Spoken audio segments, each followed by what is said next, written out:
Hello, Internet. You're listening to the In Your House comedy podcast with the Babyface and his fellow funny friend. Now hold on to your butts. Keep your arms and legs inside the podcast at all times. Prepare to have an autographical orgasm in 3, 2, 1. Howdy everyone, and welcome to a brand new season of the In Your House podcast. This is the show where I sit down with a fellow funny friend from around the comedy circuit for an unfiltered, uncensored, where possible chat, where literally every topic is on the table, everything is fair game. Today I am joined by the co-host of the Feet and Ball Show and the alternative Cobra meeting comedy quiz, and one of the driving forces behind the Toolmakers Comedy Club and live comedy in Sheffield in general, really. He's an interesting guest from start to finish, so everybody please welcome Mr. Daniel Inniss. Hello, KD. Thank you for having me on. I'm looking forward to this. Been looking forward to this for the past few days, so yeah, excited to be on. Yeah, don't worry, that excitement will dwindle as we get going. So, I thought a good thing to start off with, though, is just if you just want to talk us through some of the stuff that you've got going on soon, considering the world is weirdly reopening again now. Yeah, I mean, the comedy quiz and the Feet and Ball Show were designed to just keep people occupied and keep people sharp doing improv during the pandemic. But it took on sort of wheels of its own when we went back into normality for a bit last year, and then we went back into lockdown. People are asking for it again. People were saying, "Can you bring Feet and Ball back? Can you bring the Cobra meeting quiz back?" And it was just something that has just taken off from there. And it's something that we're looking to probably do live on stage as well as we again open back up. Yeah, I've been thinking about that as well. Just the whole general idea of panel shows and some of the quiz shows and stuff. Obviously they've been doing them I don't know. I haven't been around the comedy scene for as long as yourself, so I don't know. Do you see a lot of that kind of panel shows and quiz shows live? We don't, to be honest. And I think if there's one positive thing that's come out of, or two positive things have come out of this, doing the panel shows. One, we found a sort of different genre and a different kind of vehicle to run on live nights. And secondly, the network of contacts that I've made, including yourself, that I probably wouldn't have made, or probably would have made, but not as quickly. Yeah. Normal stand-up week in, week out kind of thing. So it's been really positive in that respect as well. Yeah, no, I hear you completely with that. The networking as well, definitely. I've met so many more people just from doing other people's and doing mine. It's quite nice, to be fair. Yeah. And I've enjoyed just the engagement of it and just to see different styles of comedy as well. And I think everybody's improv skills have improved as well because, like you're with your shows and stuff, they're unscripted, they're unfiltered, and it's people thinking on their feet. And I think that can only be a good thing for when we eventually do go back and do stand-up on a regular basis.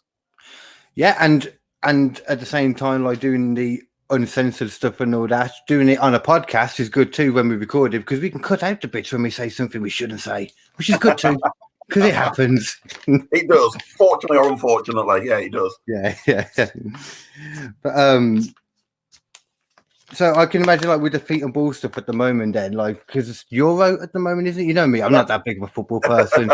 That's why we got you. Well, that's why we would get you on Feet and Ball and stuff, because I think the great thing is that we have people who don't really give a toss about football, whereas Stuart and myself, we can sort of fill the cracks with our football knowledge because we love football, but nobody wants to have a football show for non-football fans full of football fans.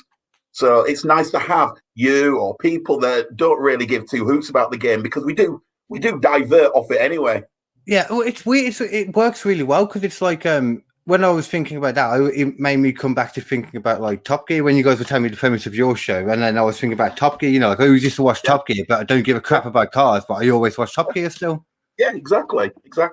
So I think it is that kind of, I don't know, it's that kind of risk reward really, because as I say, when you're getting people that don't really like football, the conversation goes off in all different directions. Oh, yeah. Sometimes controversial, sometimes, but always entertaining. Yeah, it's only controversial to the person that will find it controversial anyway. Exactly. Yeah.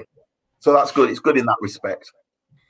Yeah. No, I've been enjoying a lot of that kind of stuff myself, though. But have you got many stuff Because I saw it is. I was right, wasn't I? Toolmakers Comedy Club. Is that your?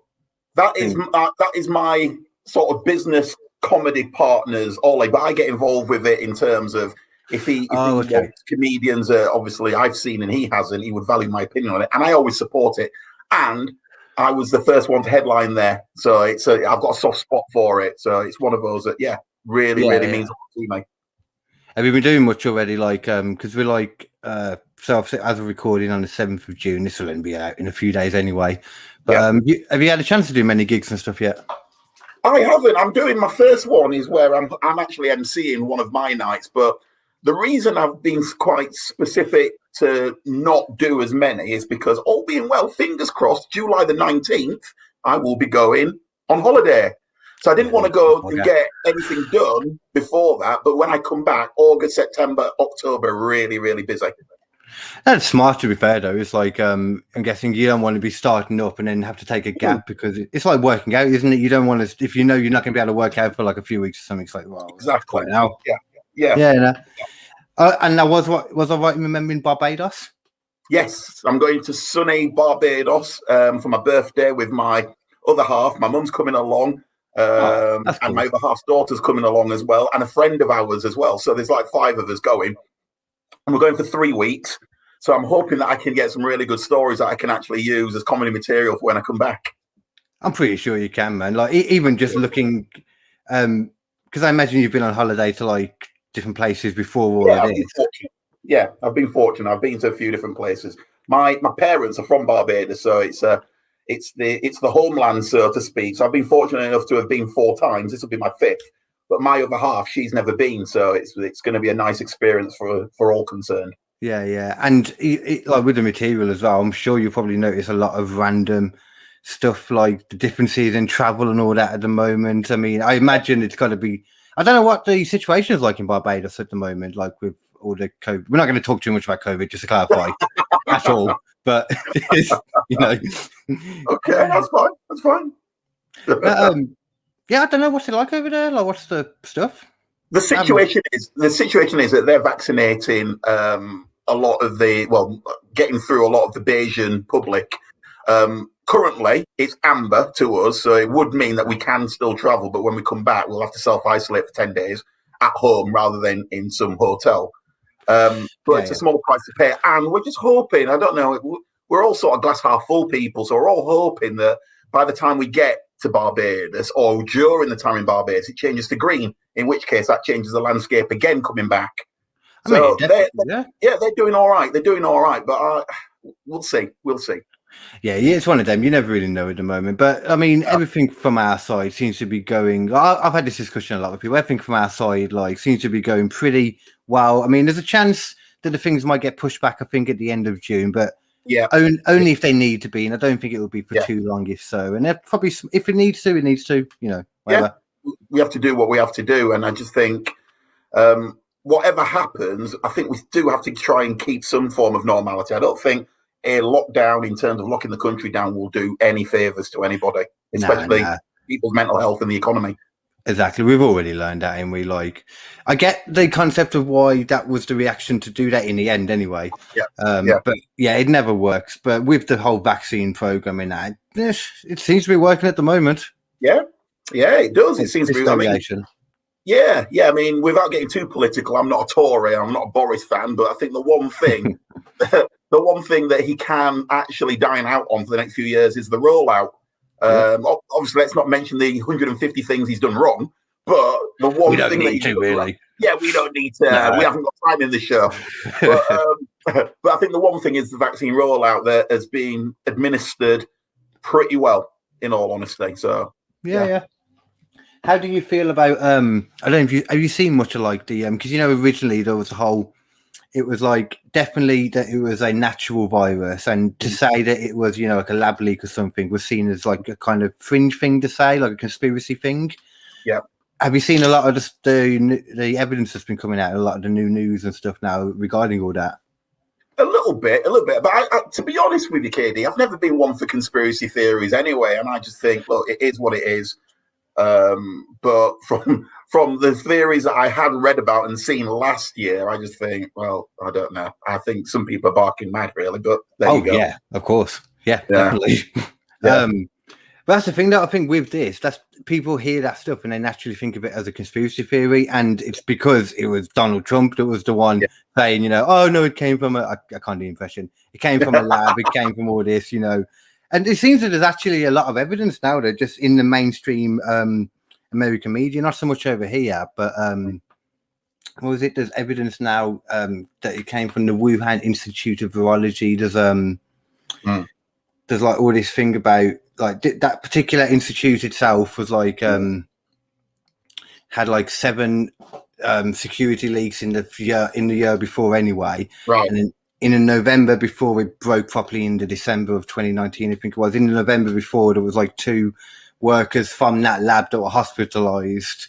Yeah, and there's actually a lot of legitimate evidence coming out now that shows that it might actually be a lab leak, and they're actually finally doing some actual investigation into the origins of it. Because either way, wherever it came from, I don't get why people weren't trying to figure out where it came from.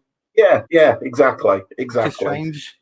Yeah, it is strange, and I think whether we find out for definite in our lifetime or whether it's going to be swept under the carpet once the truth is known, I don't know. We'll just have to wait and see. Yeah, well, apparently a big part of it is because the lab itself, even though it's in China, is actually funded by America. So it makes a bit more sense why they're not looking into it too much. Yeah. There's a surprise. Yeah. Never mind. But I mean, for me, the whole COVID experience, it hasn't. I know people have suffered with their mental health, and I know people have suffered through isolation. But for me, I've not had any kind of detrimental thoughts about it. I think I've worked from home. I think if I didn't have comedy and then we go back to the panel shows and doing online stuff, if I didn't have that as a break from work, then that might be different. And I know that some people have literally just locked down in the truest sense of the word and not done anything else but work and then sleep, then work, then sleep. And that's got to take its toll after a year. But I think if you've got more stuff that you can do, and technology has been brilliant. The one thing, Kd, I've thought about this. I thought with lockdown and the lockdowns that we've had, it highlights how hard it must have been during the war, the Second World War, 39-45, where the Blitz and we had curfews, and they didn't have the benefits of technology like we do. Yeah. So it actually was in darkness for a period of time, and I just always looked at that and thought, you know what? I'm not saying that people didn't have trials and tribulations, but it could have been worse. Oh yeah, definitely. I mean, it's hard when you look at something like that you're going through. It's hard to compare it to stuff in the past. It's just general how your mind works. You can't compare it to something that you haven't been through. But when you look at it, I know exactly what you mean. I mean, even before that, there was like the bubonic plague and all that, and they still had to lock in and stuff, and they had even less technology than them back then. Yeah, exactly. So I'm not saying we should thank our lucky stars, because it's not a thankful situation that we've been in, but I do think that you have to try and grasp as many positives as you can out of this, whatever you can, to hold on to before we come out the other side. No, I think that in general, man, like the positives and negatives in general. But yeah, I've said this so long, and it's just, and there's a lot of things that have come out of it that are quite nice. Like a lot of the people had refinding like their family, and like there's just been a lot of nice things that have come out of it, to be fair. Correct. Yes, there has been, and I think those stories need to be highlighted as well, because they're equally as important. They really are. You'll probably agree with this though. One strange thing that has come up over the past few months, I generally thought this was a joke when I first saw it, right? And it happened last night, and I didn't realize until Floyd Money Mayweather, and Logan Paul. What the hell? Just what the hell? Well, I'll put it in one sentence for you, Kd. Floyd Mayweather made $35 million out of it. Okay, that makes a lot more sense. Yeah. So he went 8 rounds. So literally, yes, there's the promo and everything. So literally, he had 24 minutes work for 35 million US. And I don't know how much Logan Paul's cut from that was, but I think he made quite a few million, but not as much as Floyd Mayweather, because nobody does. No, of course not. But I did think it was quite strange, though, like that he would take that fight just for the fact that obviously he's like, Floyd Money Mayweather is just like one of the best boxers there's been. But he's fighting against a guy who is obviously not in any way as skilled as him. But he's a big dude compared to him. I saw Yeah. Logan talking about it. One good hit from him could have, made a difference. And he actually got hit a few times in it, from what I saw. Yeah, I mean, Floyd Mayweather he is one of the greatest of all time. There's no doubt about that. And his shtick was the fact that you couldn't hit him. Yeah. Because he was that elusive. His reflexes are unbelievable. Now, at 44 years of age, you would expect him to slow down a little bit. But I think he was still elusive. And I think there came a time in the fight, I saw bits of it. I wasn't mad enough to go and buy it.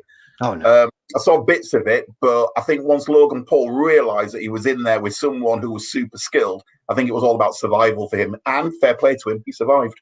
Yeah, I was going to say, that was the thing that shocked me the most. I thought there's a small chance, that Logan Paul might have got a lucky hit, but very tiny chance. But more than anything, I imagine that he would just win in a couple of rounds, Floyd. But really surprised me that he went to the full 8. Yeah, he did well. A mate of mine said something funny, actually, the other day about he's a big boxing fan, is my mate, Tommy.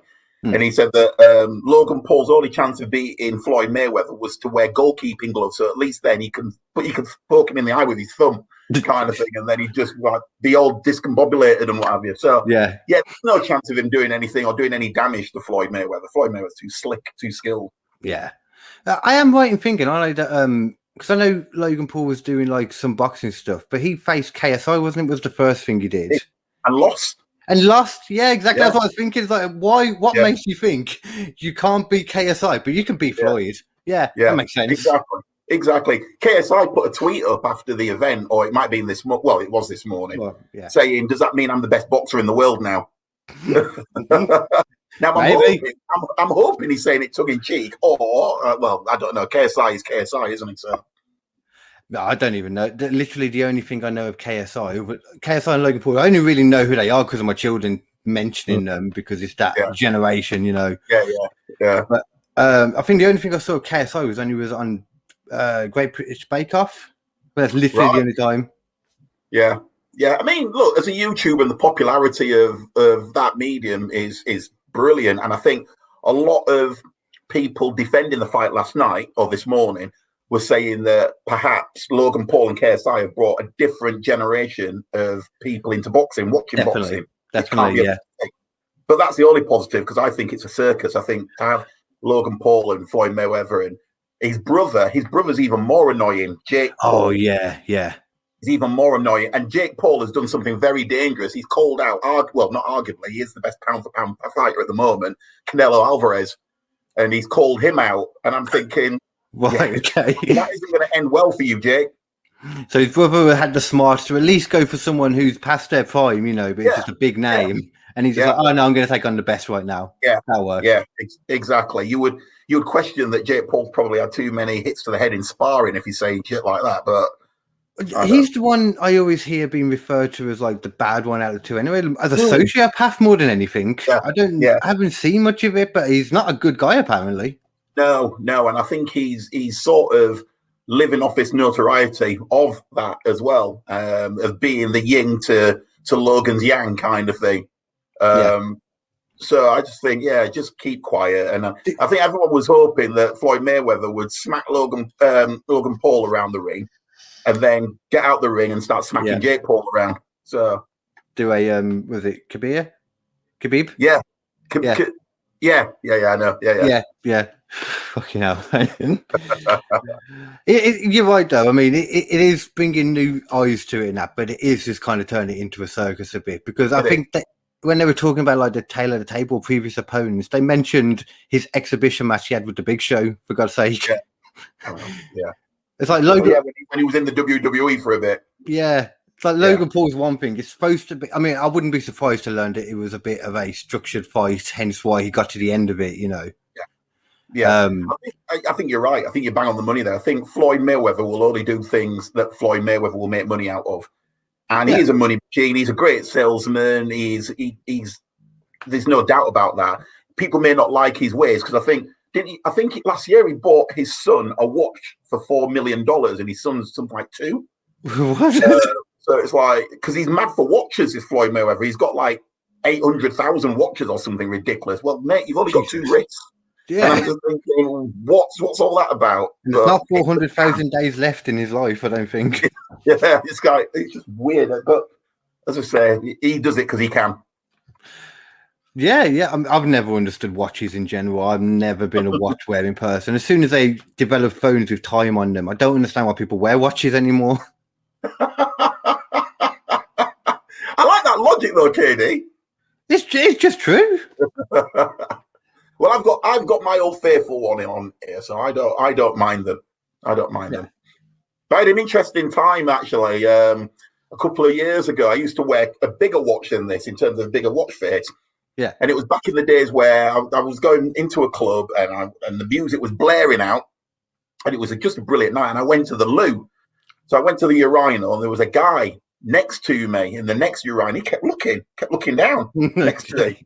And the music, as I said, it's important that you realise the music was really, really loud. And this guy goes, "Big clock." And I nearly went, he goes, your watch. He said, yeah, just testing. Okay. But I think, oh my goodness. I hope to God he knew what he was saying there. I hope he knew what he was saying. That's great. I didn't know whether to take it as an insult or a compliment, to be fair, but there you go. Well, I mean, either way, it's a compliment. Whatever he was referring to. Yeah, exactly. I nearly said to him, "You've got to buy me a drink first, sir." Yeah. You got to buy it first. So I am right in thinking, though, from a conversation we had before, you're into wrestling as well, then? Oh, I love my wrestling. I really do. I love the athleticism of it. I love the storytelling of it. And I just think that Vince McMahon and all the other promoters have got, it's great. It really is. As great now as it used to be, though? I think the WWE isn't anywhere near as good as AEW. AEW is unbelievable. People are getting smashed all over the place. And I saw one of their pay-per-views. No, I didn't buy the pay-per-view. I saw it on YouTube. Yeah. And I tell you what, Chris Jericho and all those guys that started it, they've got a product there that has superseded WWE by a long way. To be fair, it is starting to now. I remember we had a conversation briefly before, and I was still more on the WWE side then, and I still kind of am in a sense of like the storytelling. The storytelling, I'm more WWE because even though it's terrible still, like it is, but it fits a lot more. I think a lot of time AEW do stuff that is just kind of random out of nowhere. But then again, WWE do it too. But AEW is just a lot more fun to watch. I don't know why.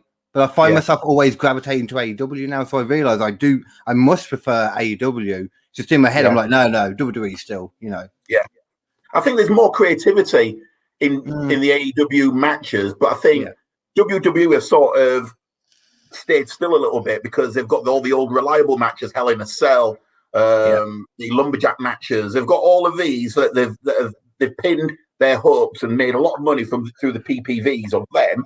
That they haven't really been that creative with matches. As you correctly said, the storylines are brilliant because you get better build-up of storylines than you do on AEW.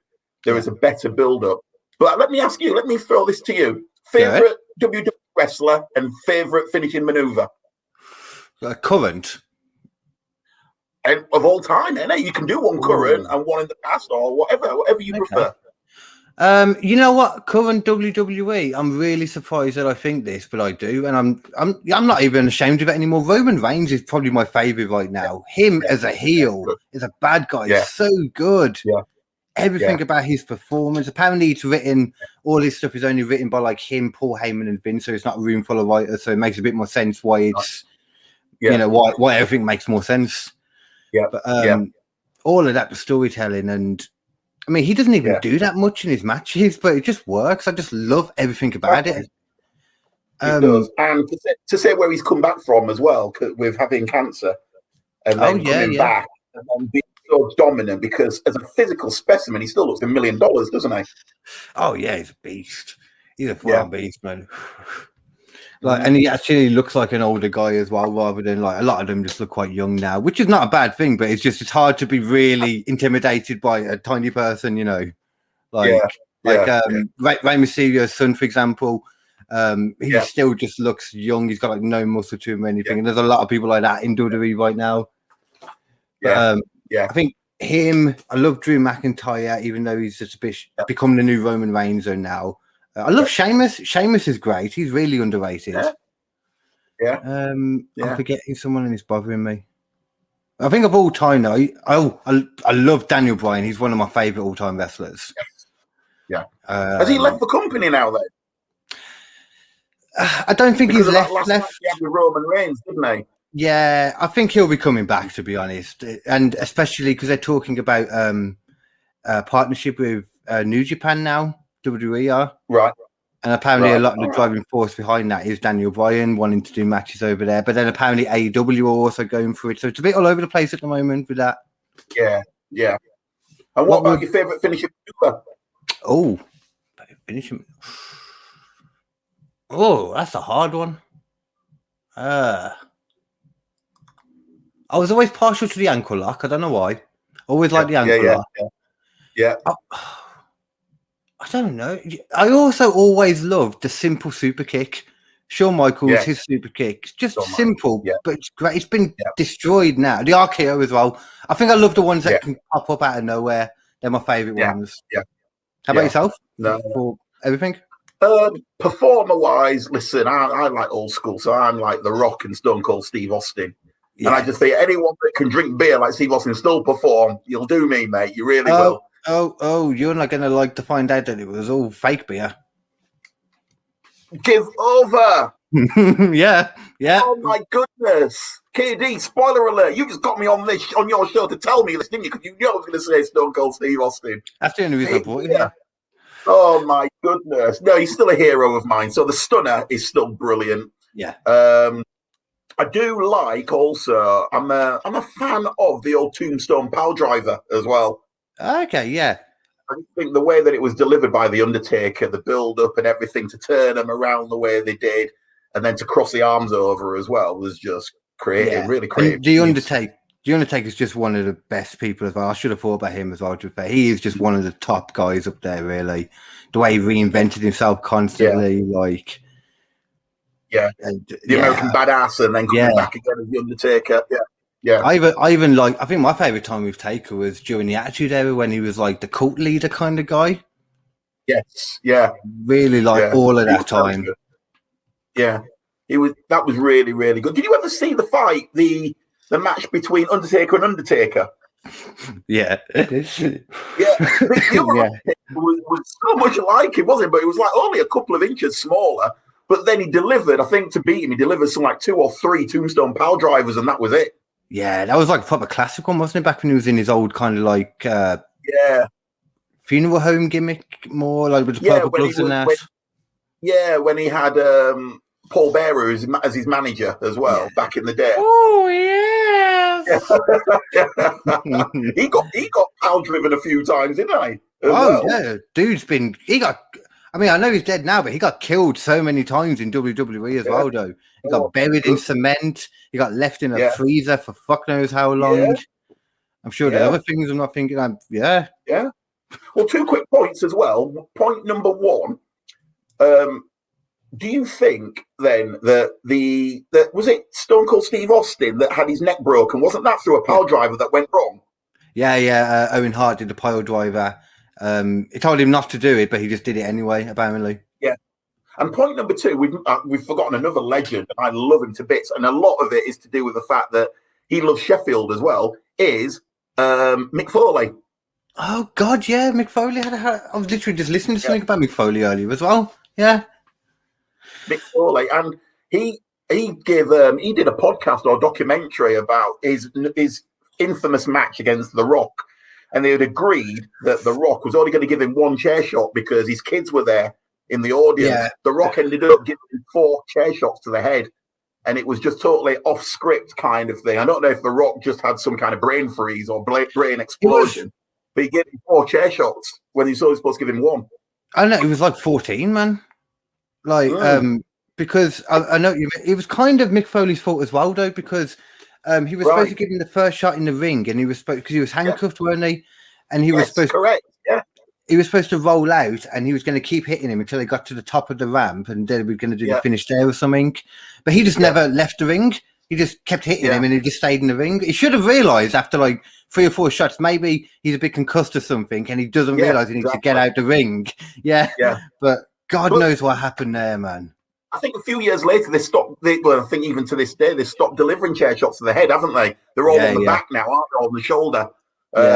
They don't do them to the head anymore. In the WWE, I don't know if it's the same with AEW, but WWE they don't deliver chair shots to the head. Yeah, generally speaking, it's the same in most of them. But I mean, let's be honest, it looks fucking ridiculous. You got someone running at you with a chair, like they really want to hurt you, and then they wait for you to turn around and you hit them on the back. It looks so dumb. Well, yeah. But I prefer that still, though. Yeah, I always used to think as well, if you knew you're going to go in with into a match with someone who's got a really devastating finishing maneuver, you must be bricking it. So, for instance, you're going to have some finishing maneuvers. I'm not saying are softer than others, but for instance, if you know that you're going to get into the figure 4 leg lock or something like that, and you're going to be bent in half, that must fill you with dread.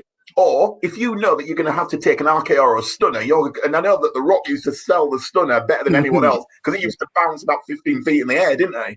Yeah. But still, I think some of those maneuvers, if you think, oh, I'm going to have to take this one today, then it's bloody going to hurt. Yeah, I'm trying to think of some of the ones because I've listened to too many wrestlers talk about random shit like that, man. Honestly, it's like one of the main things I listen to. I don't know why I still love it so much, but I do. I think it's just I see like a terrible soap more than anything. Yeah, it is. I've described it as that, KD, as well. I've said, put it into context, there's no difference with watching Coronation Street and watching wrestling. The only thing is, with Coronation Street, you're not getting the athleticism of the fight, so to speak. But the storytelling... Like you better acting, maybe. Yeah. Yeah, maybe. But I tell you what, I saw I don't know if you saw Stadium Stampede from AEW the other week. The new one, yeah.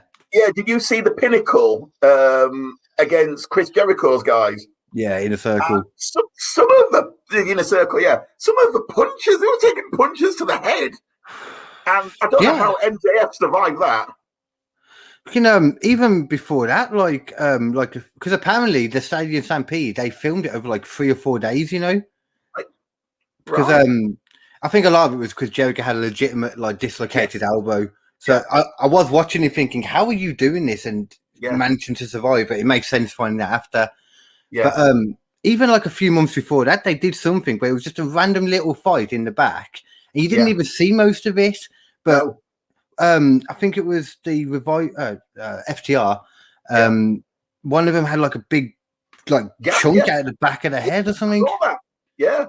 I did see that, and I thought that it was just absolutely mental. And there's apparently legitimate heat between some of them. I don't know who, but really, I thought it looked brutal between Wardlow and Jake Hager as well. They're two big blokes, but they were really going at it hammer and tongue. And as you correctly said, it looks like there's some legitimate heat there that they were trying to get rid of between them and stuff. And it just looked, it was very well done, put it that way. But I don't even know, as I said, how MJF survived that.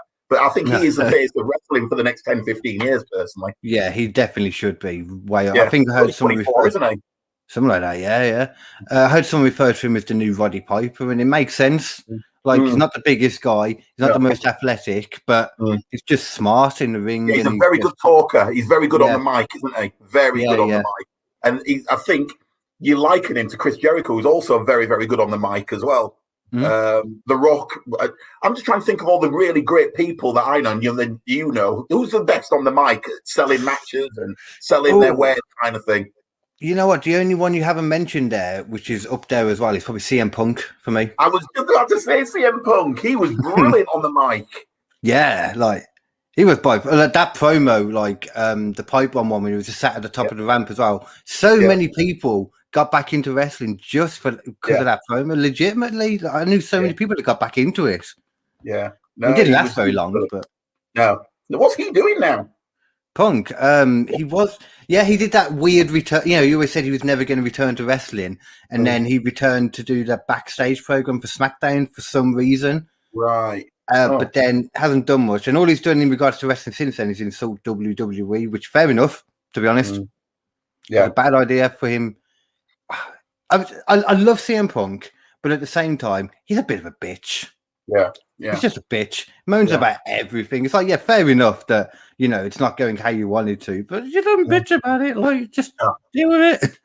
No, and especially when you've probably developed and had a brilliant lifestyle on the back of it as well. Yeah, met his wife there, for God's sake. Yeah. I mean, they fired him on his wedding day, but that's not the point. Well, no. Okay, who's your favourite female wrestler? Ladies can't wrestle. What are you on about?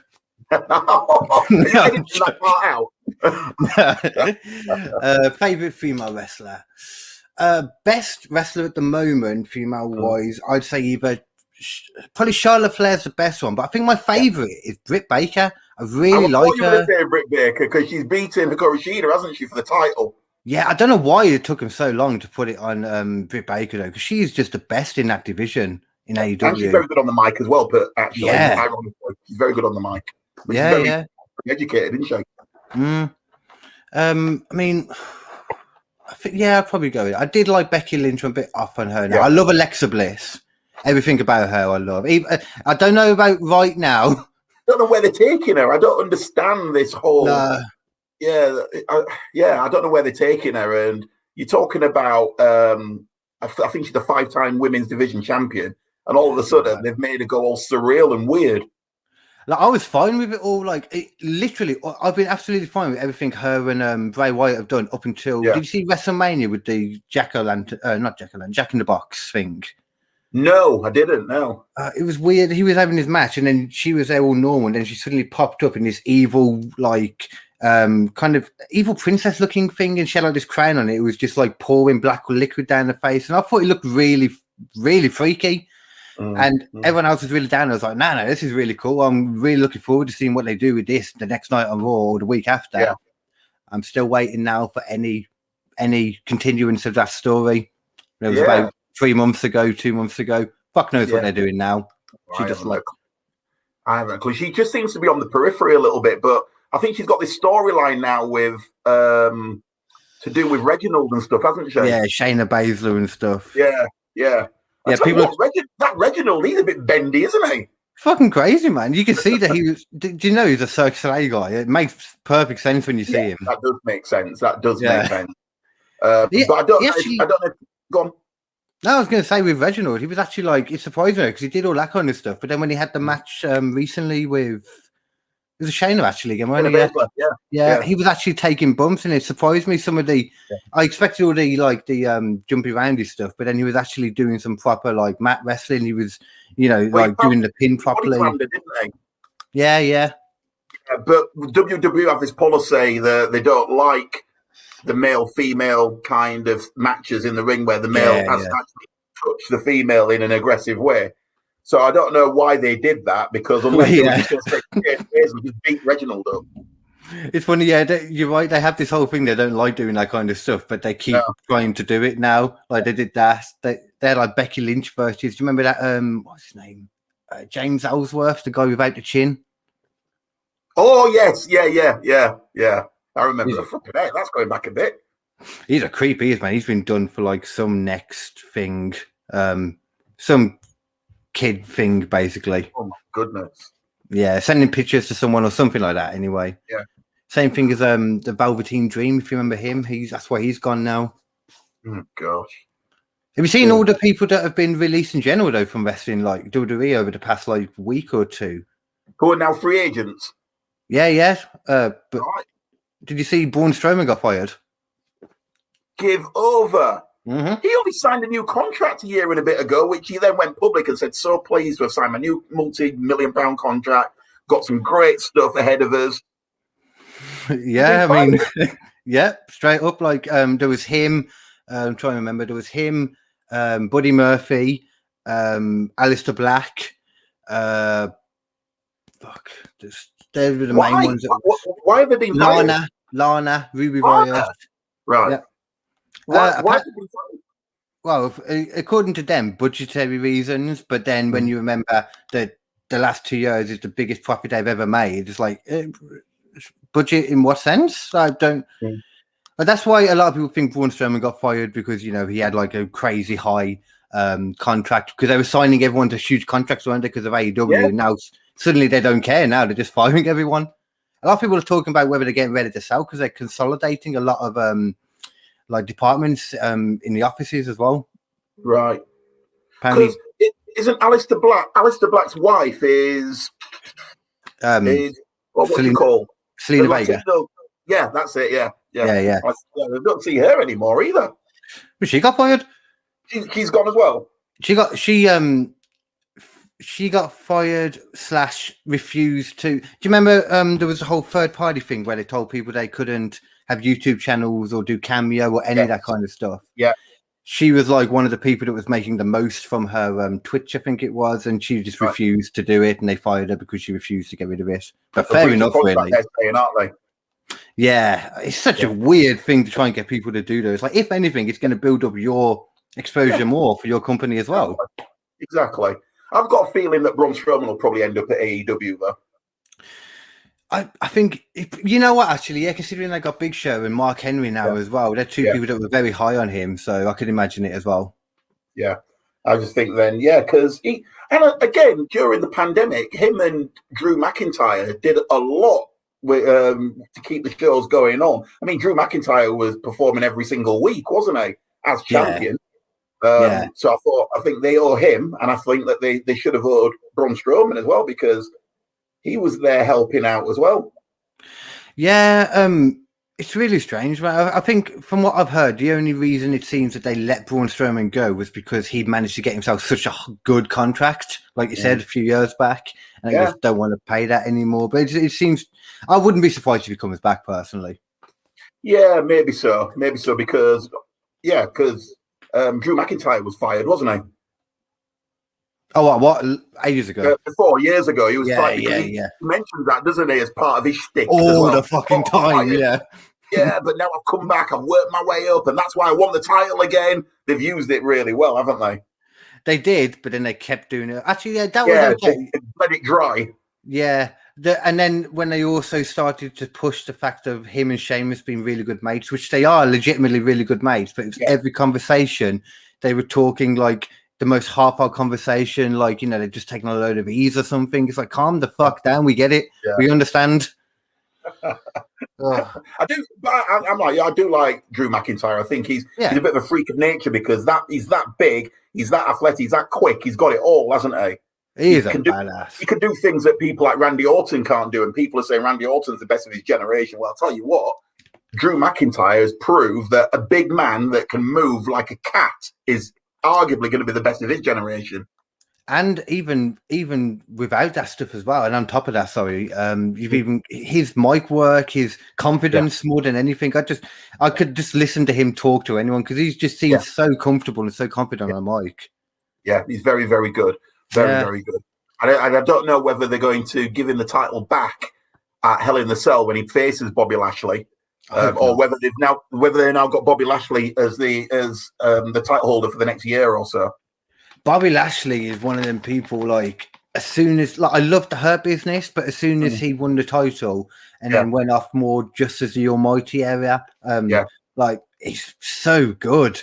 He's just, everything about him is so believable. Everything about him, other than the fact that for the last few weeks he keeps pulling out 4 random girls of him, despite the fact that it's very known he's married, and he was married to Lana, despite being married to someone else at the time too. Yeah. Other than that, and the fact that he's wearing some garish suits every single week as well, and the weird aviator sunglasses too. Yeah, it's just he just. Without stereotyping, he does actually look like a pimp now with those suits and stuff. But and I think MVP's got him beat on that still. Well, yeah. MVPs might work. I think he's all right sometimes and isn't some others. But I don't know if MVP will ever wrestle again or whether he's now happy to be a manager. Yeah, I think he's injured at the moment. That's why he actually started using the cane, because he was using the crutch for a bit. I just thought that was style as well. Well, it was at one point, but I think if he should keep it because it looks cool. Yeah, no, it's good. I mean, it's one of them though, like, because apparently Disney are the ones that are on about buying it, which I don't. A lot of people are down on that because of what they could do to it, but I think I think of Disney, and maybe like 15 years ago, I might have had the same opinion, but now I look at what they did with Marvel. Are you a Marvel fan at all? Like a little bit. Like, the stuff they've done with Marvel is amazing, really. Yeah. Like, they've done so much good. Like, Yeah, just so much freaking good stuff with it. And I could see them doing the same with WWE. Yeah, I just hope that they would. I just hope that they don't sanitize it, because I think WWE sanitize it too clean at the moment. Anyway, if you're going to compare it, if you're going to compare it with AEW, which I think is, as I said, I'm a massive fan of AEW because I think the matches are better, they're more natural, they are more physical. I think at the moment WWE is very sanitized, and I think it's too clean.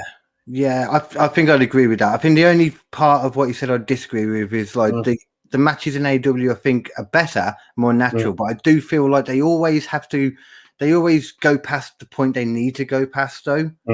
Like they go on a bit too much. They have too many false finishes. I still prefer it than WWE most of the time. Don't get me wrong when I'm watching this. Yeah, I do like what they've done, what AEW have done with some of their characters. Albeit when we start talking about this, I said the storylines aren't as great, aren't as good as WWE. But I like what they've done with certain characters, because you and I will remember John Moxley as Dean Ambrose. As Dean Ambrose, and they've totally changed him to be this like. I think they've probably mimicked Stone Cold Steve Austin with John Moxley, making him the blue collar hero kind of thing. Definitely, and the guy that just doesn't give an FC UK kind of thing as well. It's like, yeah, I'll go in, I'll wrestle, I'll beat you up, then I'll go out and I'll go to a bar and have a drink, which is exactly the same thing that they're doing with Adam Hangman Page, isn't it? As well. Yeah, I love him. He's one of my favourites too. Both of them. He's coming out with his bourbon or his whiskey or whatever it is, and so what? I like a drink. Yeah.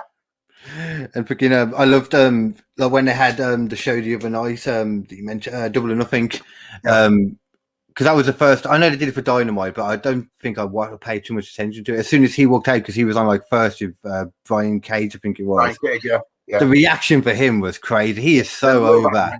Page, don't they? Yeah, really just shouting straight away though, cowboy shit. I love that phrase.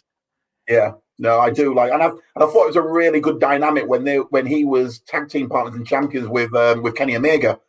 I thought that works well, but now I think they've gone too far with Kenny Omega as well.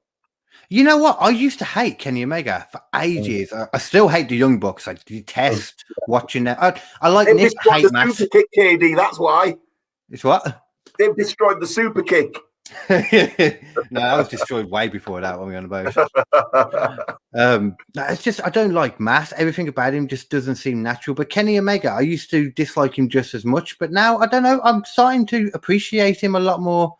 I guess it's a lot more. I don't think he's the best in the world in any way, like people say. Technically, he is very, very good, though, isn't he? Yeah. And I think that what he does, and I tell you what, he can take some punishment. Yeah. Full on, like, he had a death match with Moxley, didn't he? Yeah, he did. Yeah. Hold on. Before we go any further, though, the barbed wire exploding death match. Oh, yeah. Listen, you've got to try these things, haven't you? But sometimes things don't work. Don't try it again. I think maybe they should try it before they're rolling, though, and make sure it works. Yeah. That's probably a better idea.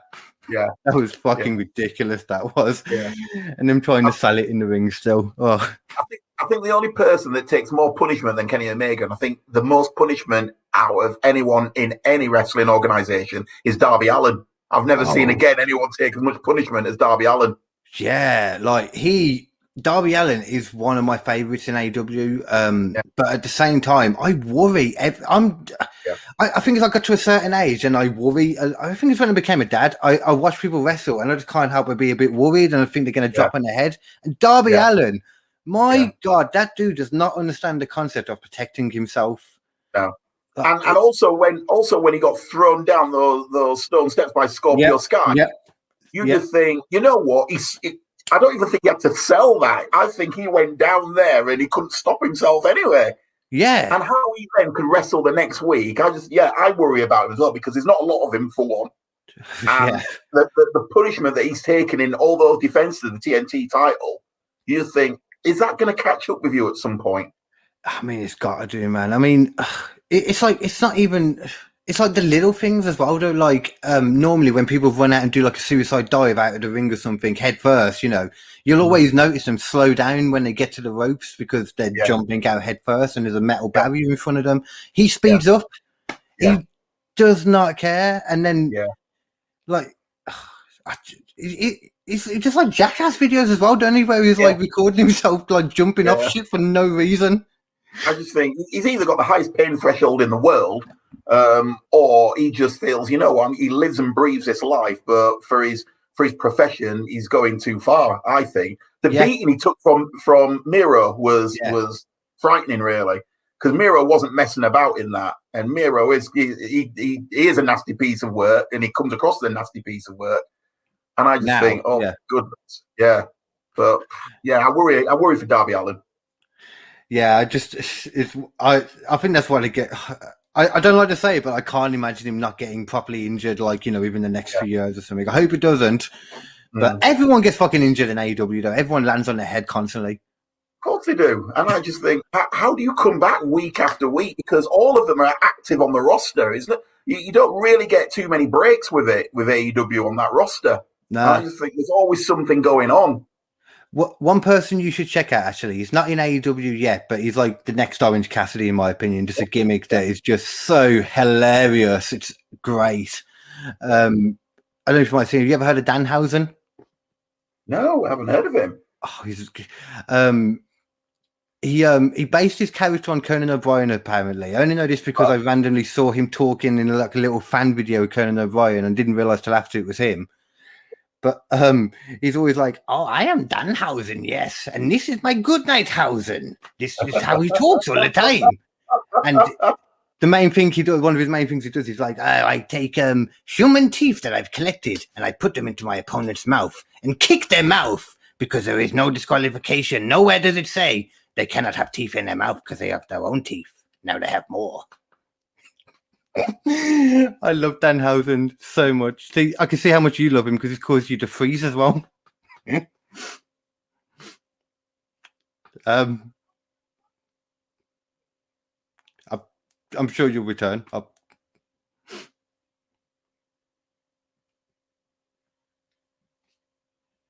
Danhausen has caused it to break, yeah.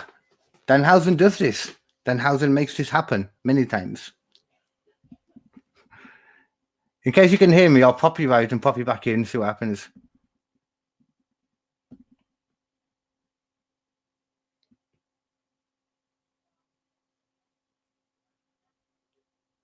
If you can hear me, try going... Oh, okay. We can call that the commercial break, KD. There we go, yeah.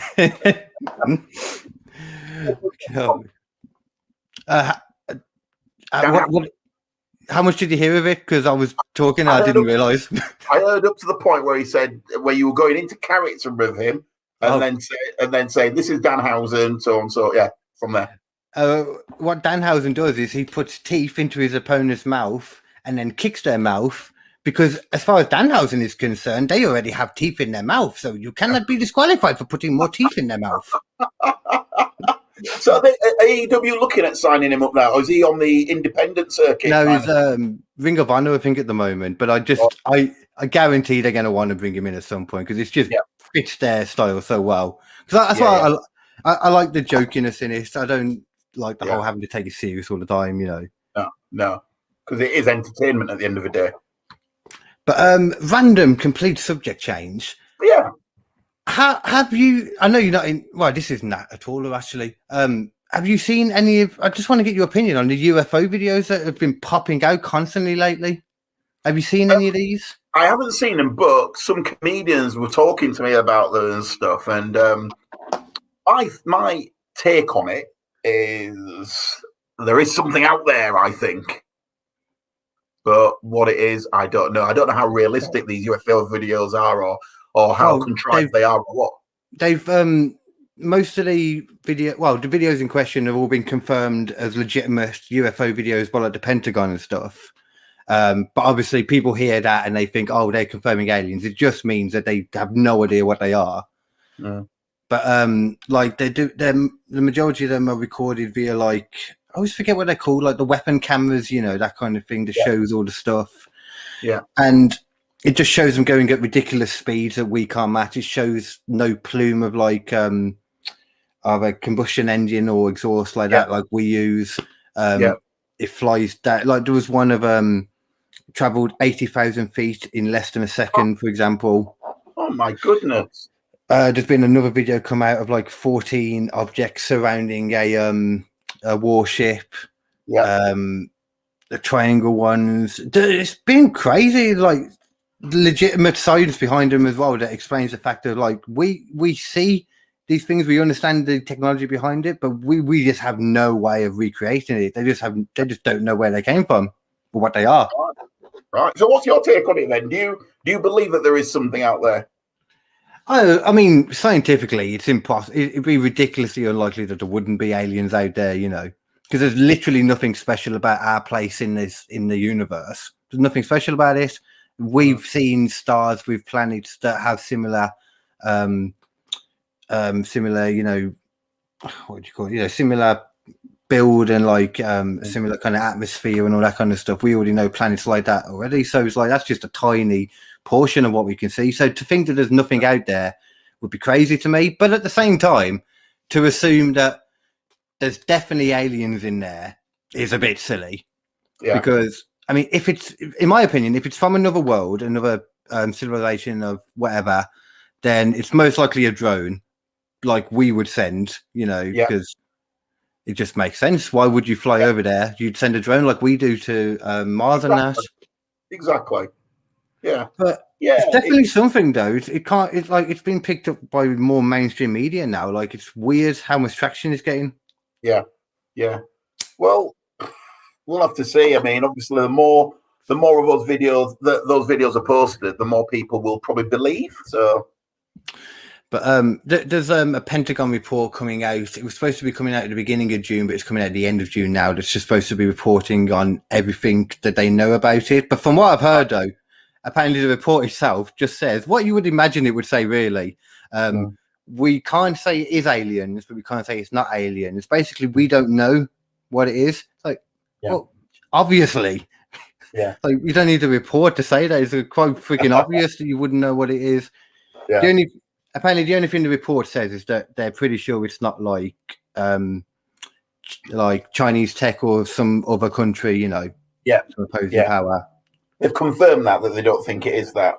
They don't think it is because basically the kind of technology it is, it's like not anti-gravity, sorry. It's like warping gravity. So rather than, you know, like pushing yourself along, you're effectively moving everything else around you and you're falling all the time. Even when you're going to cross, you're falling. Yeah. And it's just, if any country had that technology, they could just do whatever they wanted. Yeah. Like they could definitely take over, couldn't they? Oh, well, yeah. I mean, God knows why you'd wanna, but you could.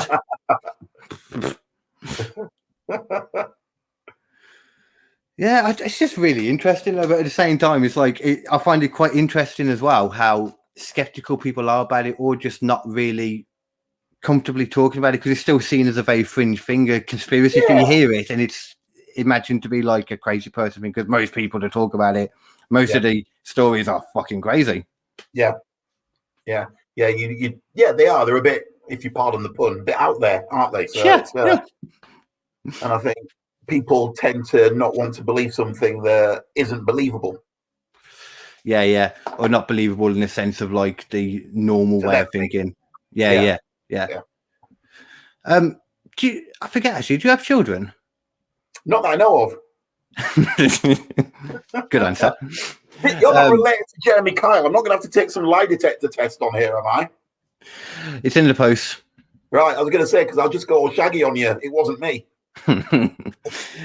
Have you heard what they're talking about doing now, though, with because the whole, you know, like kids have lost so much school time and that, and they're trying to figure out ways to like boost them back up again. Yeah. It's a nice idea in that, but one of the ideas they're talking about doing is what they're really thinking about doing is extending the school days for like a couple of hours. Yeah, they are. Yeah, I don't know. Well, I do know how I feel about that. I think I don't know.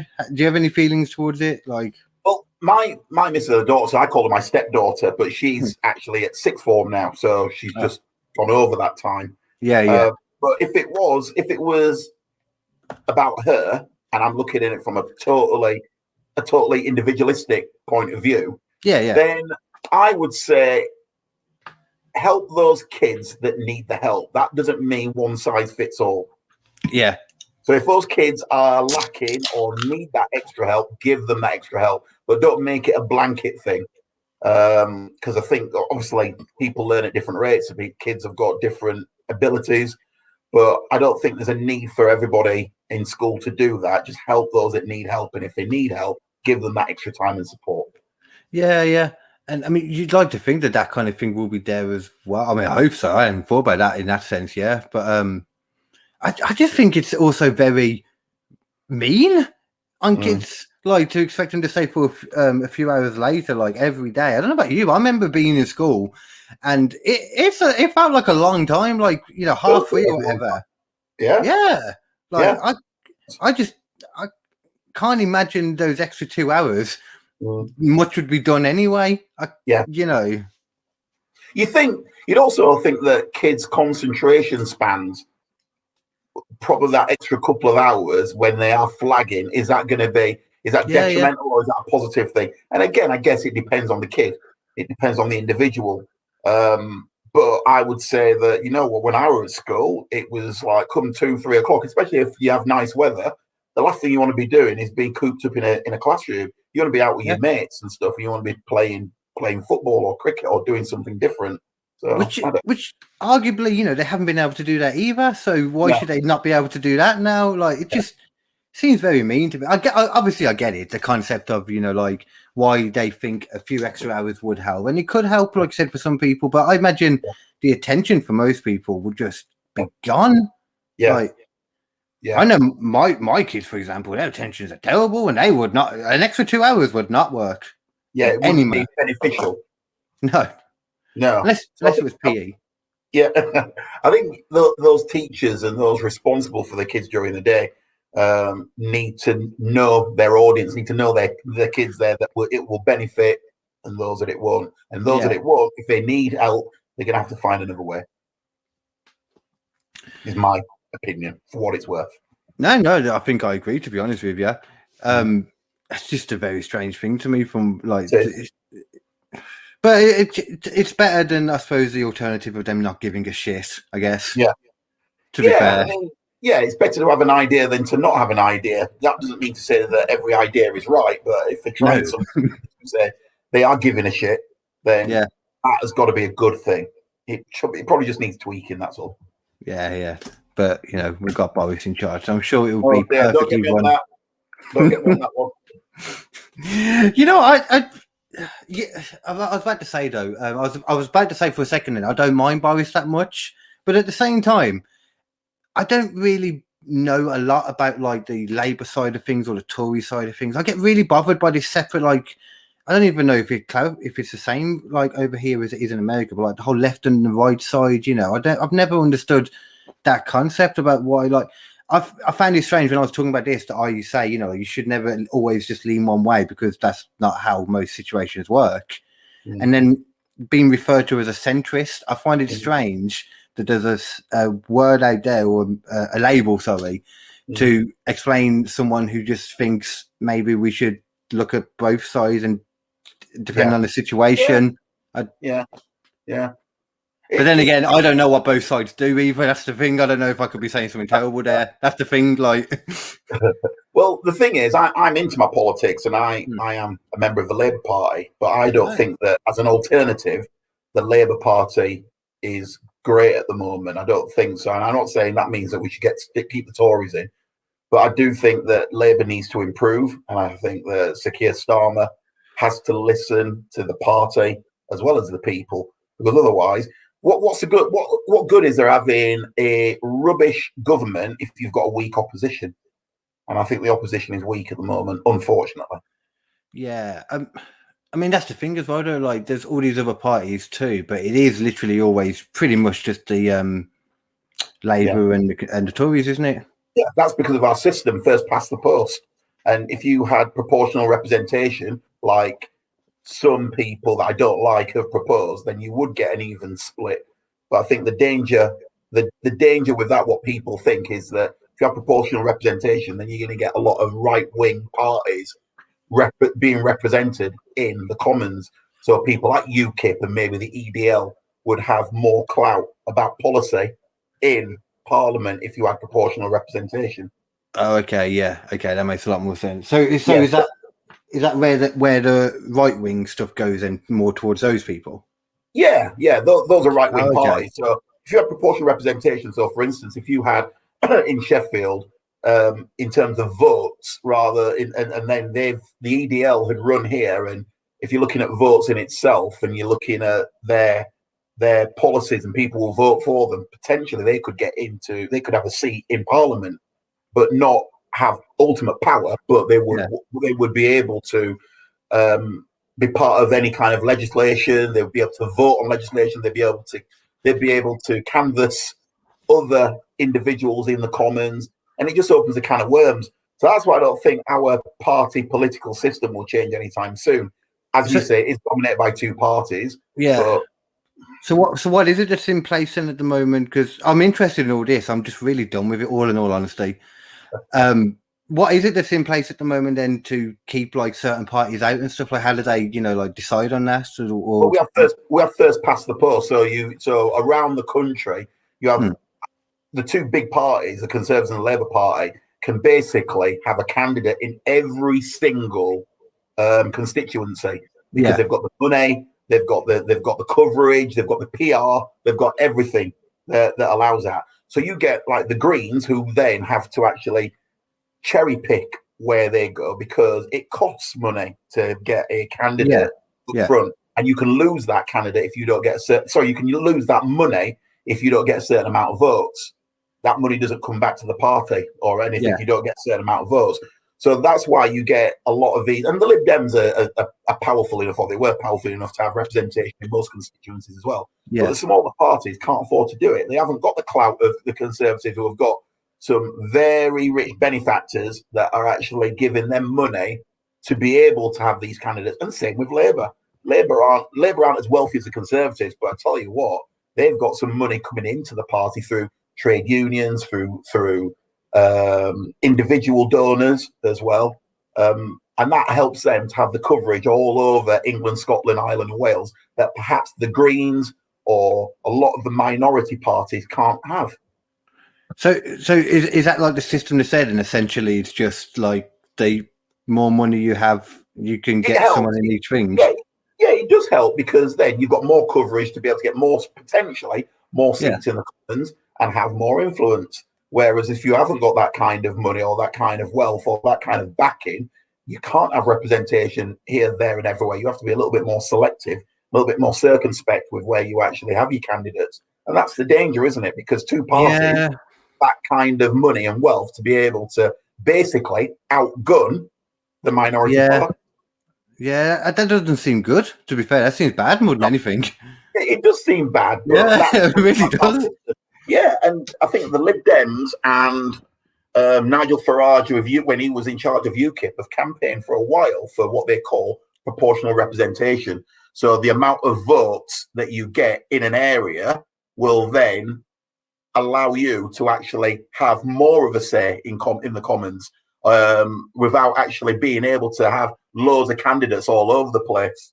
So it's difficult. It is really, really difficult. Yeah, so it sounds like it's a understandable concept that they're talking about, but it always seems to be the parties where everyone's like, man, fuck off, basically. Yeah. It's the same in football as you would get in politics. The wealthier the club, the more that they can just say to the little clubs, well, I'll tell you what, we'll just throw more money at it, and that'll get rid of you. But I suppose at the same time, though, they only got to that point, like Labour and Conservatives and whatever, because they've been around for so long, they've been doing a lot more, they know a lot more, etc. Yeah, there is that. And when we did have a hung parliament, when the Lib Dems went into power with the Conservative Party, you could argue that was their chance. But then when Nick Clegg reneged on the student fees, and he forgot that those students that maybe couldn't vote that first time were going to vote in 4 years' time, and bite him on the arse with it, and that's what happened. He lost his seat here in Sheffield on the back of that. You know what, though? I will say one thing, because I learned something before as well, like in regards to the American, one of the differences between like the American campaign trail, I guess, and like over here there's like a cap, isn't there, to how much money you can make or put into your campaign and all that, whereas in America it's just go crazy. And that's how Donald Trump got into power. He he had the money and the wealth, and I think he did have some backing as well, financial backing as well. But predominantly, if you've got the money and the wealth, you can be anything you want to be in America in terms of politics. Because don't forget, Donald Trump didn't really go through the system in terms of, he just really bought his candidacy and was able to then buy that support as well, which you can't do here. Sorry, and he swapped parties as well, because he used to be, I forget which one he actually got through as, but he's a Republican now. He was a Republican, yeah. But he was all very friendly with the Clintons and that, like in their party. And then it was very strange as well, because I think it was also a big part of why I got in was just neither, from what I've gathered anyway, because we don't really know as much over here, because it's, it's different over there. And it's like, I wouldn't expect someone in America to know everything about our like prime ministers and stuff, Yeah. But it seemed like both of them, but neither of them were good options, from what I gathered. No, they have two candidates there, unfortunately. But I'll tell you something that you may not know. Did you know that Boris Johnson could actually be, if he wanted to be, the American president? Oh, yeah, wasn't it? Was he born there or something? Yeah, he was born in New York. Yeah, isn't it also as odd Donald Trump could technically be PM because he was born in Scotland or something? Because of his Scottish heritage. Some Scottish something there, yeah. I think, he's got quite strong Scottish heritage, which is why he loves the country, and he bought a lot of land and bought the Turnberry Golf Course. I don't know. Yeah, it's Turnberry Golf Course, which now they're saying they've got a policy. I think it's Turnberry. Please forgive me, anyone watching this, if it's the wrong course, but one of the Scottish courses.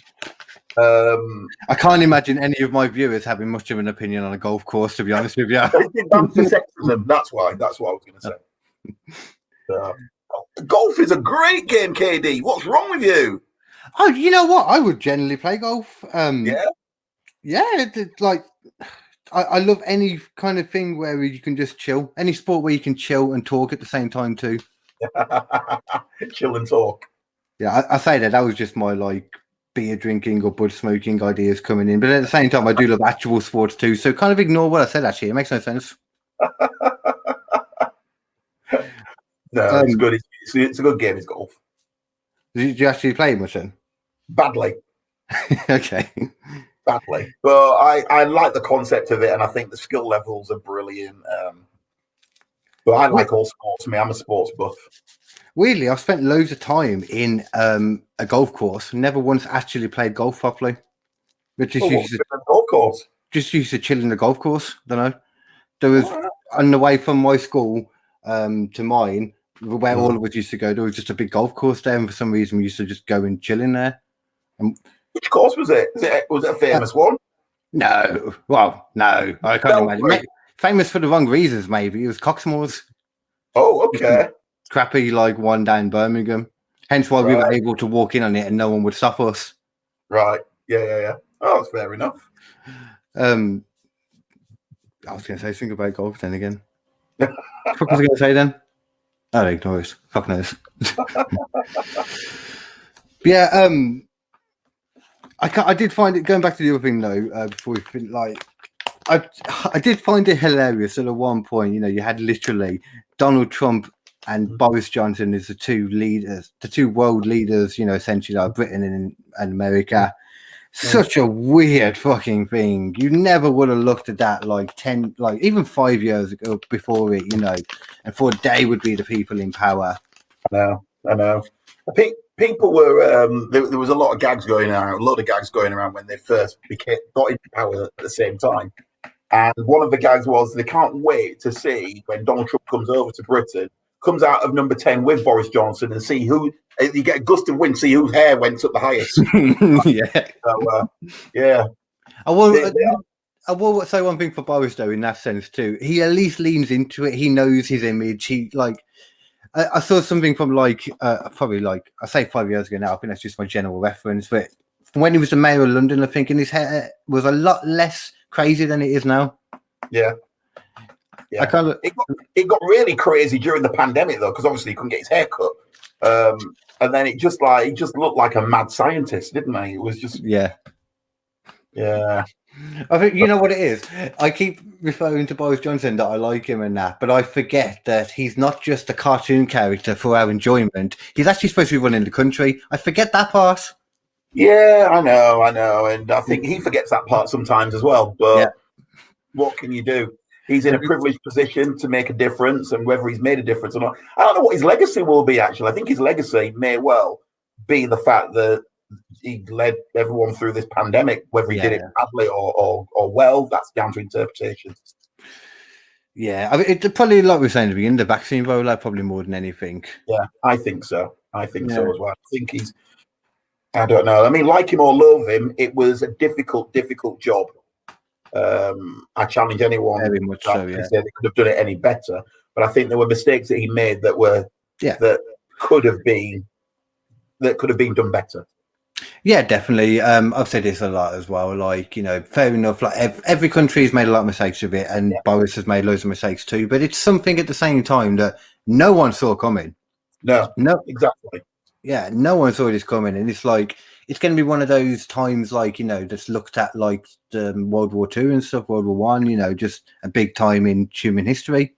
Yeah, no, without a doubt. And I think my missus's daughter said this last March, April, and I think it's quite profound. She said, I bet that in years to come, COVID or coronavirus will be on the school curriculum as a learning thing of what happened in 2020.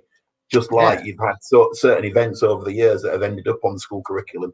I think COVID-19 will end up on the school curriculum because I don't think it's something we'll ever forget.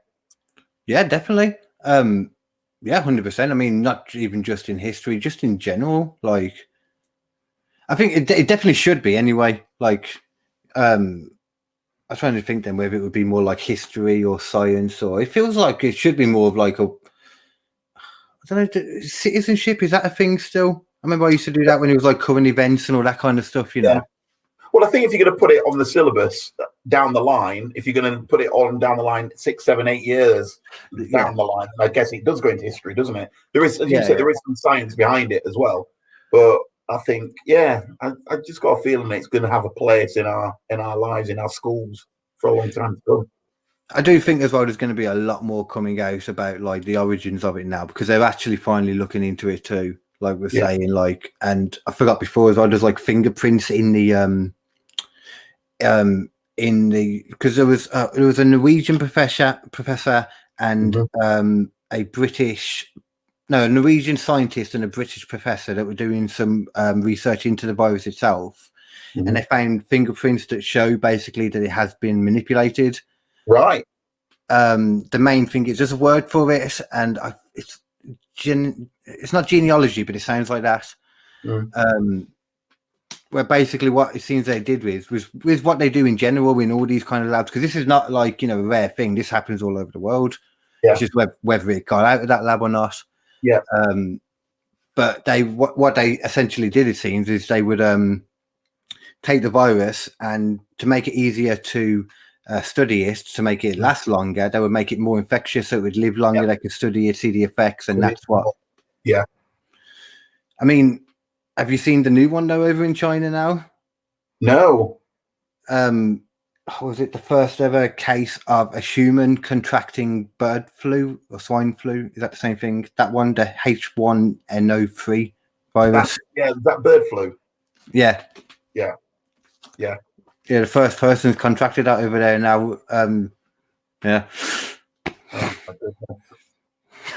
Well, no, don't worry though. Don't worry. The Chinese government have come out and said it's not harmful to anyone else. It's not that contagious. We've got it covered. It's not going anywhere. And we have learned we can trust everything that the Chinese government say.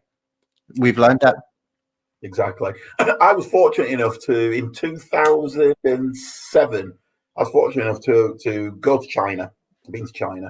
It was literally a year before the Beijing Olympics that I went. And to go to China, which is a beautiful, beautiful country, culturally beautiful, historic, everything that you want.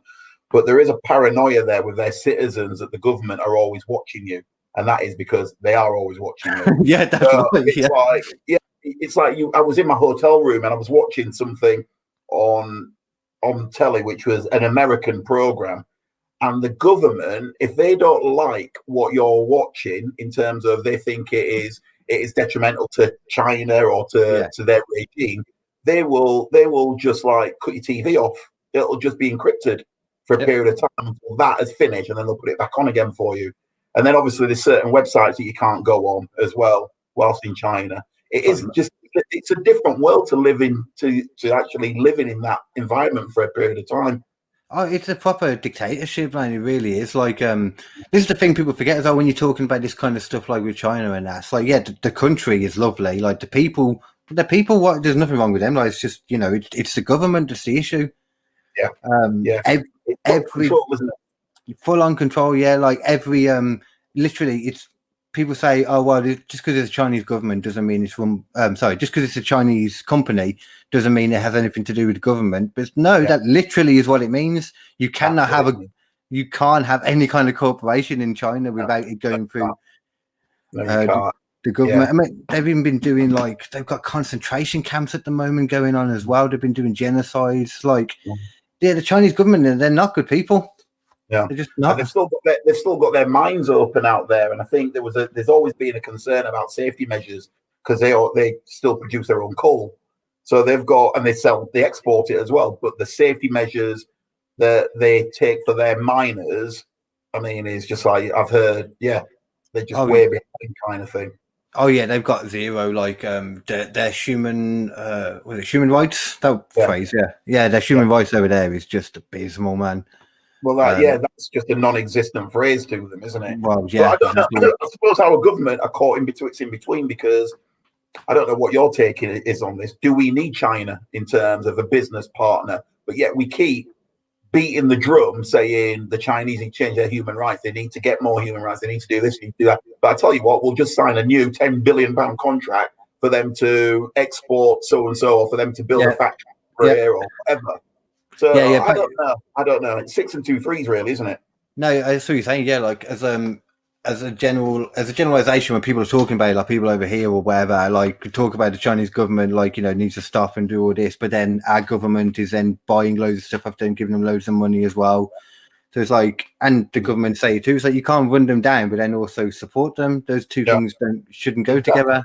Yeah, but at the same time, we're very dependent on them now, so it could get to that point where we wouldn't need to be, but it would take a while. Yeah, and I think so. And I think that China have put themselves in a position where they believe that the world needs them, whether it be business-wise, whether it be science-wise. They seem to want to have all angles covered in terms of, well, I'll tell you what, we have control here, but we want to make sure that you need us as well. Yeah. And that is a scary prospect. That's time to get James Bond involved. As what? That's time to get James Bond involved. I mean, you know, I was just thinking about it then. I'm just thinking, like, as well, if you take all this stuff and make it so, you know, they haven't got all that influx from whatever other country, I would feel sorry for the people. Then I imagine the people just being in even worse situations. I mean, I forget the guy's name, but like to make a point of how ridiculous he is, like the main leader guy, I'm sure it was him. He was it Winnie the Pooh? He banned Winnie the Pooh because there was a meme going around and it looked like him. Oh my goodness. That's legit. It's like, what the hell? That shows the level of maturity there. Yeah, all the lack of it, yeah. Well, yeah. I thought, really, really unbelievable. I don't know. I think the worst part is it is believable. Yeah, because it's happening. Yeah. It's happening. Hopefully it won't be another North Korea, but you know. No, you don't hear much of old Kim Jong-un anymore, do you? He was a son, wasn't he? Yeah. Oh yeah, wasn't there a rumor going around that he died for a bit or something? I don't know. Because he wasn't seen for a while, was he? Yeah. But he's banned all of the athletes from going to the games in Japan, hasn't he? Because of COVID. Oh, I didn't know that. North Korea will have no representation in the Olympics. Okay. Do they normally? Yeah, they've got athletes. They've got they've got athletes and stuff. They've got, I don't know how many sports they would have normally taken part in the Olympics, but they've got Them and South Korea have got a decent number of athletes. Oh yeah, I knew South Korea did, but it was just I didn't know with the whole the way North Korea operate if it was something they would partake in, even because they're so closed off. Never really thought about it. I don't know if they've got all the sports in the Olympics covered and stuff, but as I say, I mean, there's so many freaking sports in there now, ain't there? Though. Yeah. Oh, there's so many, but yeah. But So go ahead. Sorry. No, I was just going to say, but his athletes won't be going anywhere this summer. Well, in 44 days' time when the Olympics starts. Oh shit! That's soon. Oh yeah, of course. Because that's the one. That's the one good thing, but the one thing now about obviously everything getting cancelled last year is that this year, we've got the Euros right now, we've got the Olympics and the World Cup next year. It's going to be a fun. It's the one time I become a football fan, Dan. In the Euro and in the World Cup. It hasn't happened yet for the Euro. When do we get when do the quarterfinals and that start? That'll be 3 weeks time kind of thing. But England have got a great chance because most of it, I think if they go all the way through to the final, all their games bar one will be at Wembley. Because I don't know if you know, the Euros have been played all around Europe this time because it's to celebrate 50 years of the Euros. So they're playing it around in 12 different countries, I think it is. That sounds like a really good excuse for why they don't want all the people in one country. Really? Yeah, the idea was it was supposed to be a celebration of 50 or 60 years of the European Championship. So to celebrate that, they're having it all around Europe. So, for instance, Wales will be travelling to Baku in Azerbaijan to play 2 of their games, and then they play their final group game against Italy in Rome. And England have got fortunate enough because they're a seeded side that they can have all their games, all their group games at Wembley. Seeded side, what's that? That means that they're because England are one of the top sides in the world, so they would become a seeded side, so one of the highest ranking sides, which gives them the privilege of hosting games and having what they would deem as an easier group. Please don't hurl abuse at me, the Scots, because the Scots are in our group as well. Okay. So yeah. Who else is in our group? We've got the Czech Republic and we've got Croatia. Okay. We haven't played Scotland yet, though, have we? Or no one's played anyone yet because it starts on Friday. What did I see then? I swear I was seeing some Euro stuff where we played someone. They were friendlies. Oh. So England played Romania yesterday in a friendly, and then they played Austria at the Riverside in a friendly 3 days prior to that. So all the friendlies are done now for England. There's friendlies going on tonight as well around Europe. Yeah. But England friendlies are done now, and then the actual business end of the Euro starts this weekend. Oh, so actually can still watch it properly in that case then. Cool. Watch it all. Yeah. All games are going to be on either ITV or BBC. Okay, see, that's one. I always enjoy the World Cup. I always make sure I watch all of that. Yeah, no, it's good. It's good. I think it's the one thing that brings the country together as well. Is football. Very much. It's just awful. Yeah. It's just awful when England bow out of the tournament because there's a real tinge of not tinge. There's a lot of sadness then. But whilst we're on that roller coaster journey, and especially during the last World Cup when we got to the semi-final, I was going to say, the last one. Yeah. Like you couldn't be disappointed at the end of that, really. No, you couldn't. But yeah, when you lose, I guess that's the thing, isn't it? Because someone's got to lose, and then sometimes it's England, isn't it? So I did see a billboard for the Euro, and I loved. I can't remember the exact verbiage, but I loved the general idea that it had. The tagline was just 1 extra year to practice penalty shootouts. Oh yeah, that'd be agony. Yeah. That'd be agony if we go to penalty shootouts yet again, and against Germany of all teams as well. Yeah, I just think it's not something you can practice, though. That's the thing.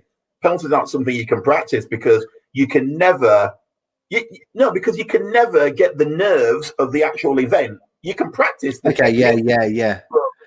But a lot of players have said that walk, because they're all at the centre circle, and that walk from the centre circle to go and take your penalty is the most nerve-wracking. So you can't actually have that on the practice pitch because you're not playing for anything. You've not got the eyes of the world on you. And I think you could get them really high. You could get them really high, make them really paranoid. That might get a little bit of it at least.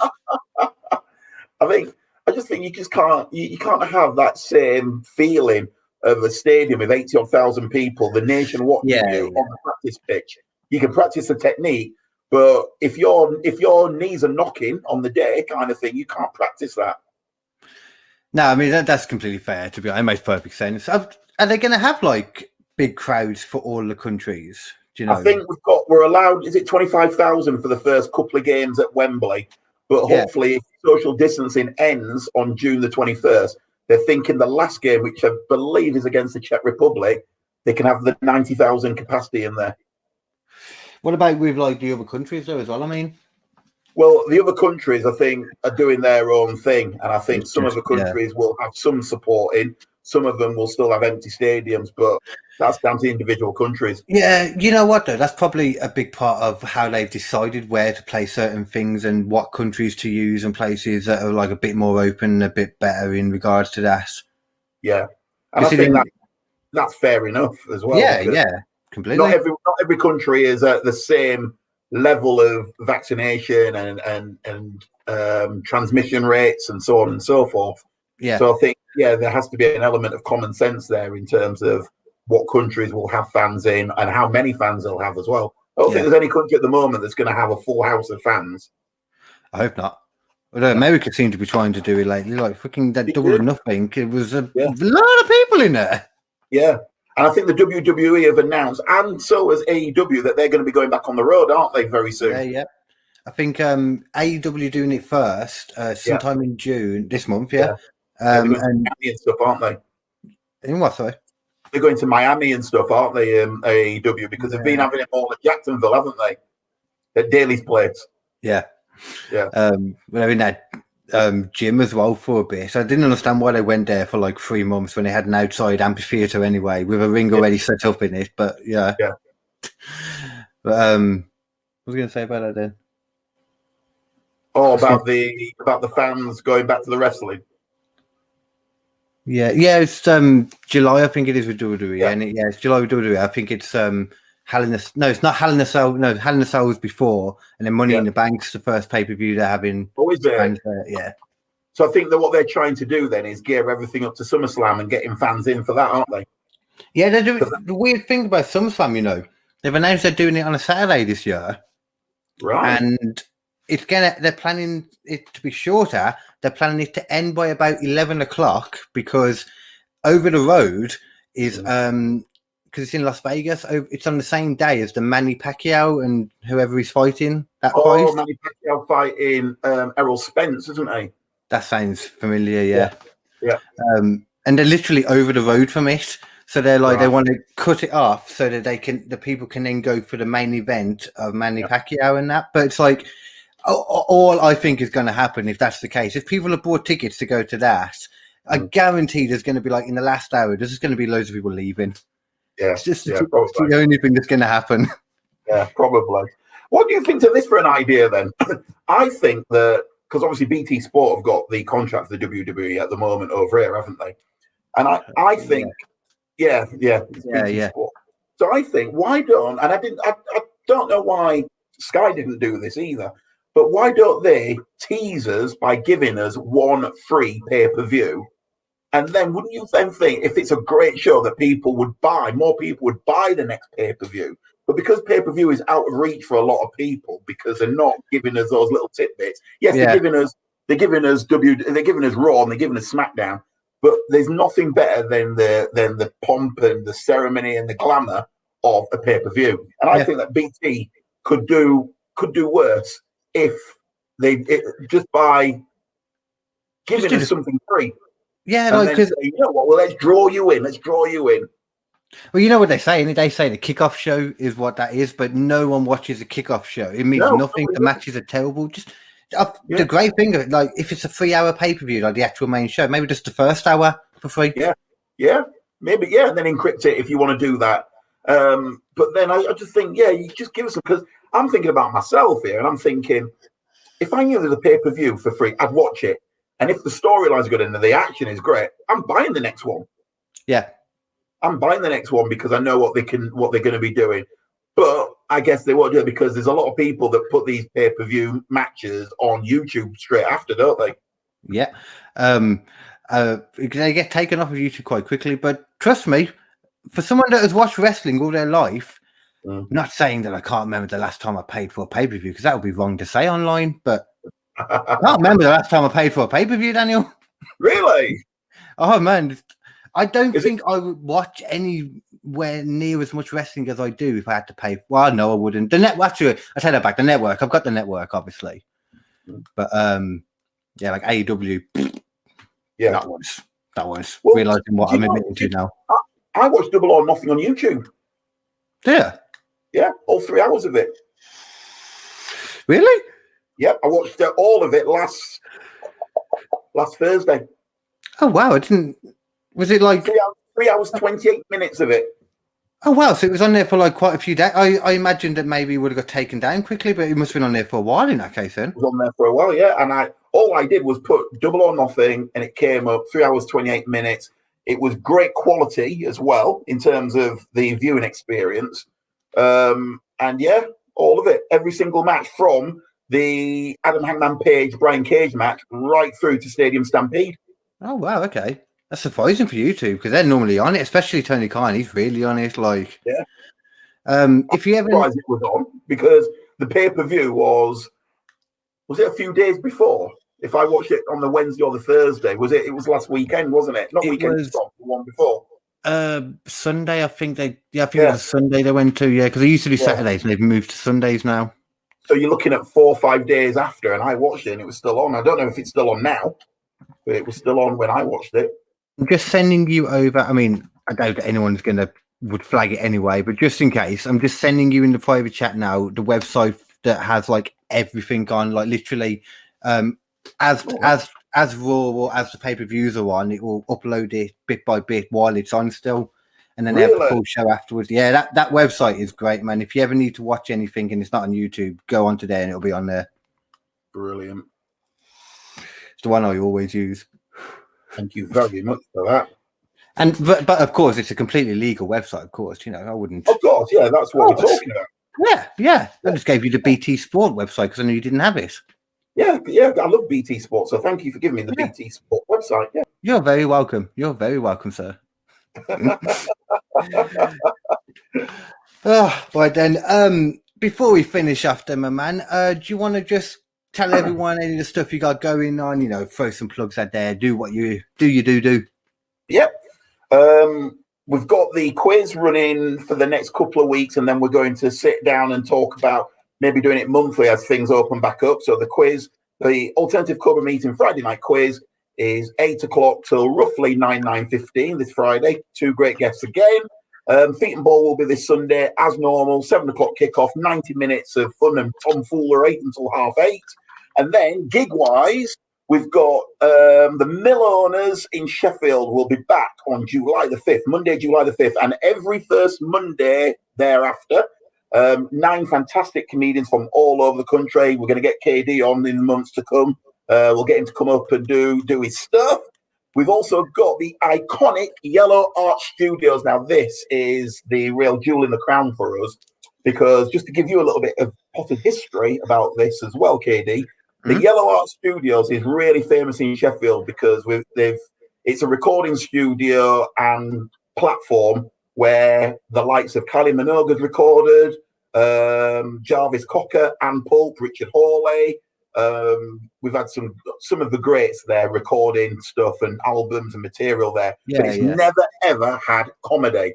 So we're breaking new barriers, we're breaking new ground here. So we have our first ever comedy night there on July the 8th, which is the Thursday. So again, we'll be getting you involved down the line, getting you to come up. We're going to have comedians of all experiences at these venues as well.